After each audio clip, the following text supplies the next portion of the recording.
All right, it is an emergency podcast. Dan Labbe here with Mary Kay Cabot, and we just found out, Mary Kay, you broke the story. You've kind of been all over it all week. Jadeveon Clowney is signing a one-year deal with the Cleveland Browns. We are recording this at 12:56, so not long after the news broke.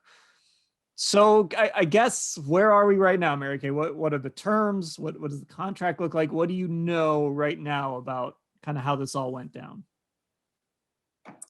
Well, it's an $8 million base deal with incentives to make $2 more million for a total of about 10, which I think is very good value for Jadeveon Clowney if he's healthy and he can come in here and be the first round pick that he has been in some of his better years. So I think it's a great move by the Browns. As we've talked about, when you pair Jadeveon Clowney with Takk McKinley, they kind of got two for the price of one. So, instead of going out and signing a Bud Dupree or a Carl Lawson for the 14, 15, $16 million a year those guys were making, they kind of got a bargain from Jadeveon Clowney. The key to the whole thing, of course, is that he's got to be healthy and he's got to produce at the level that you expect him to. But I think this is going to be a great situation for him. I think he's paired again. I know he's paired again with Myles Garrett, which harkens back to his days being with J.J. Watt, right? I mean, to put him with a guy like that, I think it's really going to bring out the best in him. Yeah, look, this is a great risk to take, right? This is even better than the Takk McKinley signing. Back when we talked about the Takk McKinley signing, we talked about all the risk involved. This was a guy that frankly just hadn't produced to the level that you wanted him to produce to first pick. Jadeveon Clowney has been productive. I know people point to those sack numbers, but we've been over this. There's enough there when it comes to pressures, when it comes to his ability against the run. It just really complements what Myles Garrett can do. Sometimes we get a little too caught up in sack numbers, and I get it. But with Clowney, it does go just beyond the fact that he hasn't always produced high sack numbers. Absolutely, 100%. And when you've got two guys, sometimes the pressure that you get from one guy results in that same play on a sack from another guy.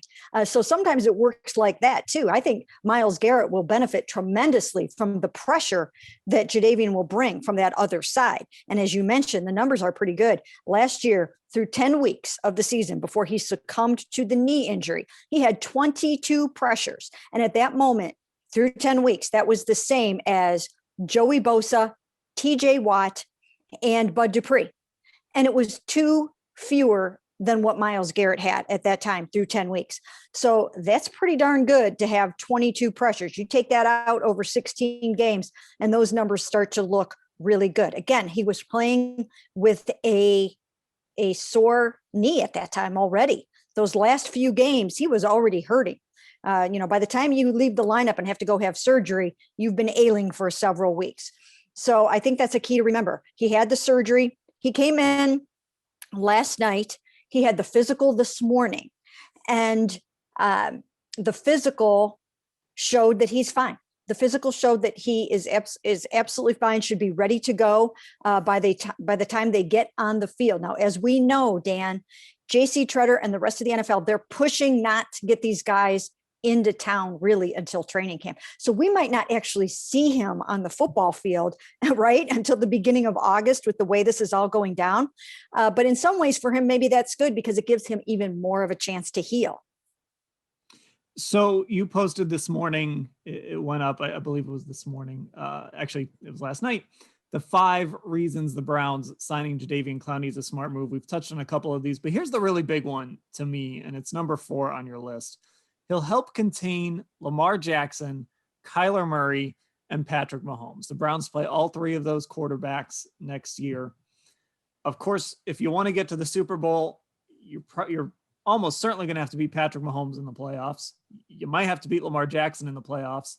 You might have to beat Josh Allen in the playoffs, right? You just go through and start listing these mobile guys.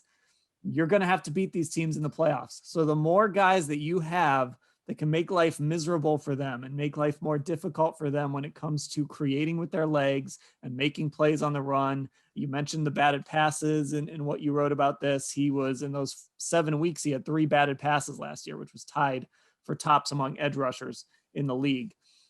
this guy can be disruptive when it comes to these quarterbacks who can create and move and make plays on the run.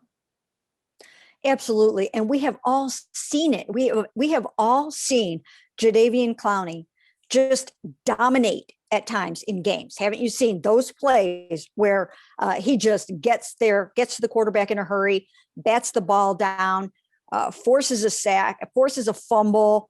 I think he's had 9 forced fumbles in his career. I think that's really significant. And yes, it is so important with these running quarterbacks and the way the NFL is going, then when you have to try to contain a Lamar Jackson, Kyler Murray, Patrick Mahomes, and the other mobile quarterbacks in the NFL that these guys will be facing, you have to have a guy like this that can get there and wrap up and get this guy so that he can't hurt you around the edge like that right away. So, I mean, that's your first line of defense there. And now you've got somebody that's really good at it.